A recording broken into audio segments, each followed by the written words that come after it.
घासी गिरद वाला तू ही ला सजथे कंठी माला। ए गुरु घासी गिरद वाला तू ही ला सजथे कंठी माला। मोला कंठी बना लेना बाबा गला में सजा लेना अपन खड़ाऊ बना के गुरु चरण में सजा लेगा। ए गुरु घासी गिरद वाला तू ही ला सजथे कंठी माला। ए गुरु घासी गिरद वाला तू ही ला सजथे कंठी माला। मोला कंठी बना लेना बाबा गला में सजा लेगा अपन खड़ाऊ बना के गुरु चरण में सजा लेगा।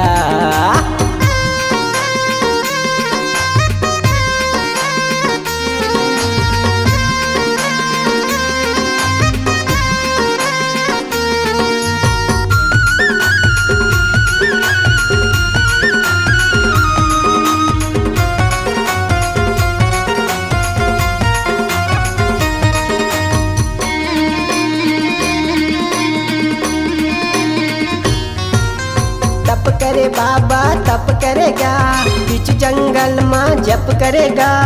आखिला मुंद के जप करे बाबा जीव जंतु के जतन करे ना। आखिला मुंद के जप करे बाबा जीव जंतु के जतन करेगा। अखिला मुंद के जप करे बाबा जीव जंतु के जतन करना। तप करे बाबा तप करना बीच जंगल में जप करना।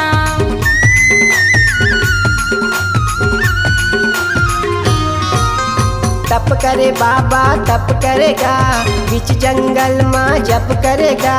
आखिला मुंद के जप करे गुरु जीव जंतु के जतन करेगा। आखिला मुंद के जप करे बाबा जीव जंतु के जतन करेगा। अखिला मुंद के जप करे बाबा जीव जंतु के जतन करना। तप करे बाबा तप करेगा बीच जंगल में जप करना। ए गुरु घासी गिरद वाला तू ही ला सजथे कंठी माला।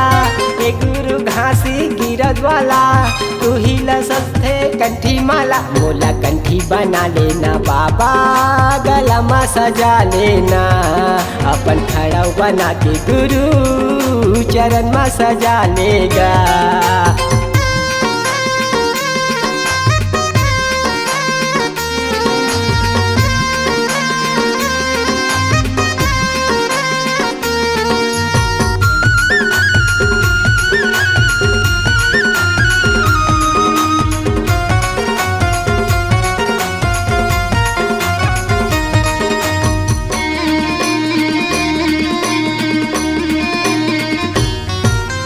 सपना है बाबा सपना है तोरे दरस के सपना है। कैसे बताओ ये गुरु घासी जिंदगी तोरी चरण में है। कैसे बताओ ये गुरु बाबा जिंदगी तोरी चरण में है। अर्पण है बाबा अर्पण है ये जिंदगी तोर बड़ी अर्पण है। सपना है बाबा सपना है तोर दर्शन के सपना है।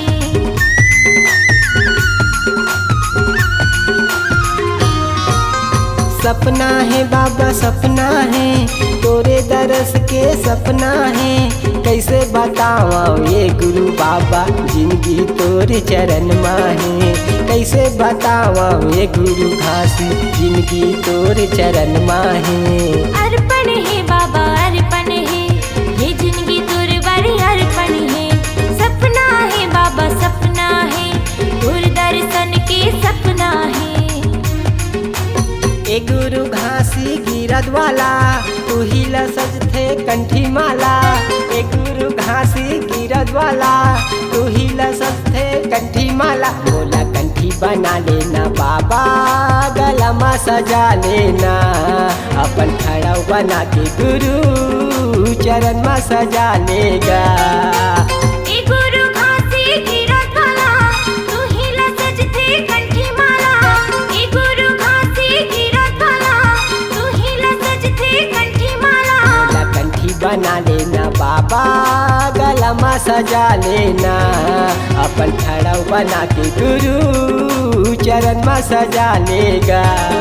बोला कंठी बना लेना बाबा गला में सजा लेना।